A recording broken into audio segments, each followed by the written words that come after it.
दोस्तों, भारत के लगातार 8 बार सबसे साफ शहर रहे इंदौर का एक बहुत भयानक सच सामने आया है। इसी शहर के भागीरथपुरा इलाके में साफ पीने के पानी की जगह सीवर का जहरीला पानी सप्लाई में आ गया। इस भयंकर लापरवाही के कारण हजारों लोग बीमार पड़े और मासूमों की जान चली गई। आज हम इस पूरी घटना का पर्दाफाश करेंगे और जानेंगे कि सिस्टम की यह कैसी नाकामी है। तो सबसे पहले बात करते हैं कि आज की वीडियो के हमारे कौन कौन से टॉपिक होंगे। तो इस वीडियो में हम सबसे पहले समझेंगे कि टॉयलेट का सीवेज पीने के पानी में कैसे मिल गया। फिर हम इस जहरीले पानी से हुए भयानक मानवीय नुकसान के आंकड़े देखेंगे। इसके बाद जानेंगे कि कैसे महीनों तक लोगों की शिकायत को पूरी तरह अनदेखा कर दिया गया।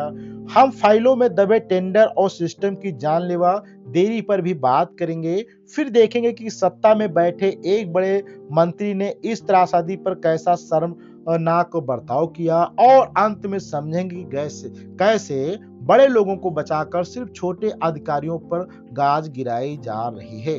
तो सबसे पहले बात करते हैं कि भागीरथपुरा में एक पुलिस चौकी का टॉयलेट ठीक मेन वाटर पाइपलाइन के ऊपर बना दिया गया था।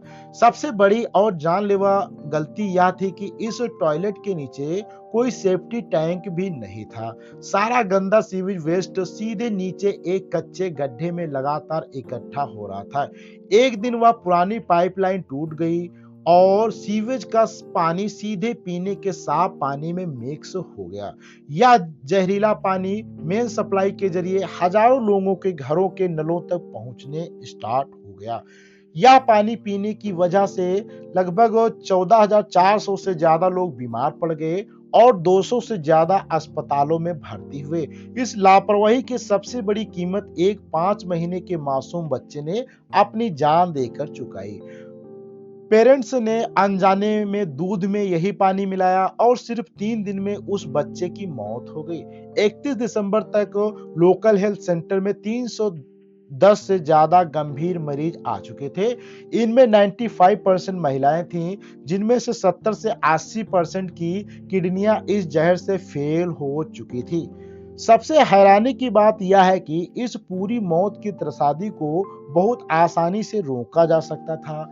अक्टूबर में पहली शिकायत आई थी कि बोरवेल के पानी में नाले का गंदा पानी मिल रहा है। नवंबर में लोगों ने फिर शिकायत की, उनके पीने के पानी में एसिड जैसा कुछ खतरनाक आ रहा है। 18 दिसंबर को पानी से भयानक बदबू आने की एक बड़ी कंप्लेंट प्रशासन को दर्ज की गई था, कंप्लेंट दी गई, लेकिन प्रशासन सोता रहा और 28 दिसंबर तक उस वार्ड के 90% लोग बीमार होकर बिस्तर पर पहुंच चुके थे। ऐसा नहीं कि प्रशासन को पाइपलाइन बदलने की जरूरत का अंदाजा नहीं था। नई पाइपलाइन बिछाने के लिए और फाइल महीनों पहले नवंबर में ही रेडी कर ली गई थी। इसके बाद सरकारी फाइलों में टेंडर निकलने में भी जुलाई तक का लंबा समय लगा। लेकिन सबसे ज्यादा हैरान करने वाली बात है कि असल वर्क ऑर्डर पास होने की टाइमिंग का है। वर्क ऑर्डर 26 दिसंबर को ठीक तब पास हुआ जब लोग बुरी तरह बीमार होने शुरू हो गए और लोग मरना चालू कर दिए थे। जब जर्नलिस्ट ने साल 2000 से लगातार जीत रहे लोकल एमएलए कैलाश विजय वर्गीय से सवाल पूछा तो जवाब शर्मनाक था। मंत्री जी ने पीड़ितों के रिफंड और मुआवजे के सवाल को फोकट का प्रश्न कहकर बेदर्दी से टाल दिया। जब याद दिलाया गया कि यह जिंदगियों का सवाल है तो मंत्री ने सरेआम क्या घटा हो कि आए हो तुम कहकर बदतमीजी की बात की। इस अमानवीय रवैया से गुस्सा होकर लोगों ने सड़कों पर उतरकर घंटा बजाकर भारी विरोध प्रदर्शन किया। वीडियो वायरल होने के बाद पुलिस ने प्रोटेस्ट कर रहे लोगों के हाथों से वे घंटे भी छीन लिए।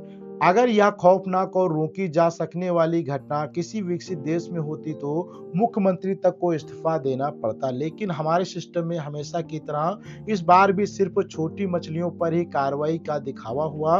म्युनिसिपल कमिश्नर एडिशनल कमिश्नर और कुछ इंजीनियरों को उनकी ड्यूटी से हटाकर फाइल बंद कर दी गई। किसी भी बड़े नेता या मंत्री पर लोगों की जान जाने के बावजूद कोई भी एक्शन नहीं लिया गया। इस घटना से साबित होता है कि भारत के सबसे साफ शहर के तमगे के पीछे का असली सच कितना डरावना और काला है। तो ये वीडियो आपको कैसा लगा, इसके विषय में आपको फीडबैक देना है। अगले वीडियो मिलते हैं, जब तक के लिए धन्यवाद।